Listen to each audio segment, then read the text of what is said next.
जीवन में हर व्यक्ति आगे बढ़ना चाहता है, सफलता, सम्मान और शांति की ऊंचाई तक पहुंचना चाहता है। लेकिन बहुत कम लोग समझ पाते हैं कि वास्तविक प्रगति बाहरी दिखावे से नहीं, बल्कि आंतरिक अनुशासन और मौन कर्म से होती है। बुद्ध के अनुसार, जिसने अपने कर्मों को चुपचाप और सजगता से किया, वही सच्ची सफलता प्राप्त करता है। आज हम समझेंगे कि गौतम बुद्ध के विचारों के अनुसार वे कौन से 7 कार्य हैं जिन्हें चुपचाप, बिना किसी दिखावे के करना चाहिए, ताकि जीवन में वास्तविक उन्नति प्राप्त हो सके। बुद्ध कहते हैं, दूसरों को जानना बुद्धिमानी है, स्वयं को जानना सच्ची ज्ञानता है।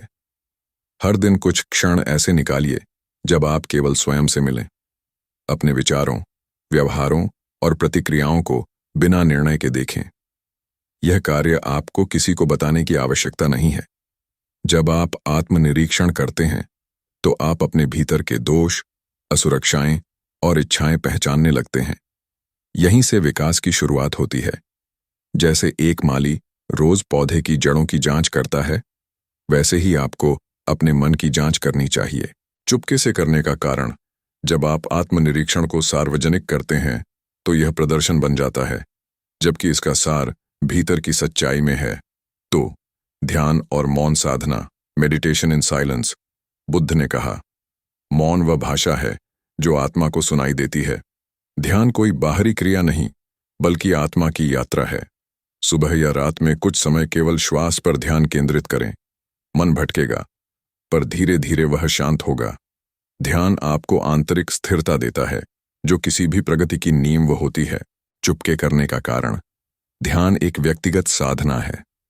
इसे दिखाने की कोशिश करने से इसका प्रभाव घटता है। यह अंतरंग शुद्धि का कार्य है, न कि बाहरी उपलब्धि का। 3.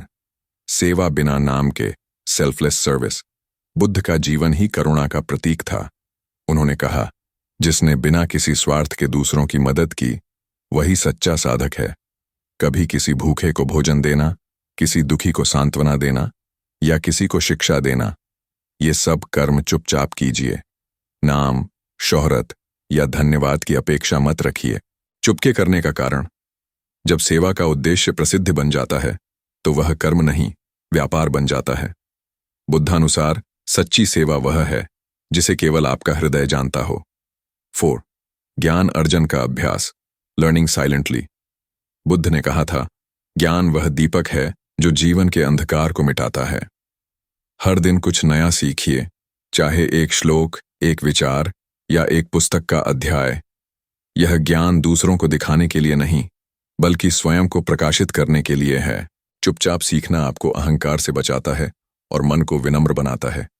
चुपके करने का कारण, जब हम दिखावे के लिए सीखते हैं तो ज्ञान प्रदर्शन बन जाता है। बुद्ध कहते हैं, सच्चा ज्ञानी वही है जिसे यह भी पता है कि वह कितना अज्ञानी है। 5. कर्म की निरंतरता, कंसिस्टेंसी इन वर्क। बुद्ध के अनुसार, जो व्यक्ति अपने कर्म में अडिग रहता है, वही फल प्राप्त करता है। किसी भी क्षेत्र में सफलता निरंतर अभ्यास से आती है, न कि अचानक प्रयास से। हर दिन कुछ कदम अपने लक्ष्य की दिशा में बढ़ाइए, चाहे वह छोटा ही क्यों न हो। किसी को बताने की आवश्यकता नहीं, बस करते जाइए। चुपके करने का कारण, जब आप अपने कार्य को सार्वजनिक करते हैं तो दूसरों की राय आपके ध्यान को भंग करती है। मौन कर्म ध्यान और ऊर्जा को स्थिर रखता है। बुद्ध का कहना था, क्रोध को प्रेम से, लालच को संतोष से और अज्ञान को ज्ञान से जीतना चाहिए। अपने भीतर की भावनाओं को चुपचाप देखिए। कभी किसी ने कुछ कहा तो तुरंत प्रतिक्रिया न दें, पहले शांति से सोचें। भावनाओं पर नियंत्रण आत्मबल का सर्वोच्च रूप है। चुपके करने का कारण, भावनात्मक संतुलन का अभ्यास निजी होता है। जब आप दूसरों को दिखाने के लिए शांत बनने की कोशिश करते हैं, तो भीतर द्वंद्व बढ़ता है। इसलिए इसे अपने भीतर साधिए। बुद्ध ने कहा, कृतज्ञ हृदय में करुणा बसती है। हर दिन अपने जीवन के लिए धन्यवाद दीजिए, माता पिता, प्रकृति और समय के प्रति। जो व्यक्ति कृतज्ञ होता है, वह कभी घमंड में नहीं डूबता। विनम्रता से ही व्यक्ति निरंतर सीखता और बढ़ता है। चुपके करने का कारण, सच्ची कृतज्ञता शब्दों में नहीं, बल्कि भाव में होती है। यह किसी मंच पर नहीं, हृदय की गहराई में उपजती है। बुद्ध का संदेश, मौन साधक ही सच्चा विजेता। बुद्ध कहते हैं,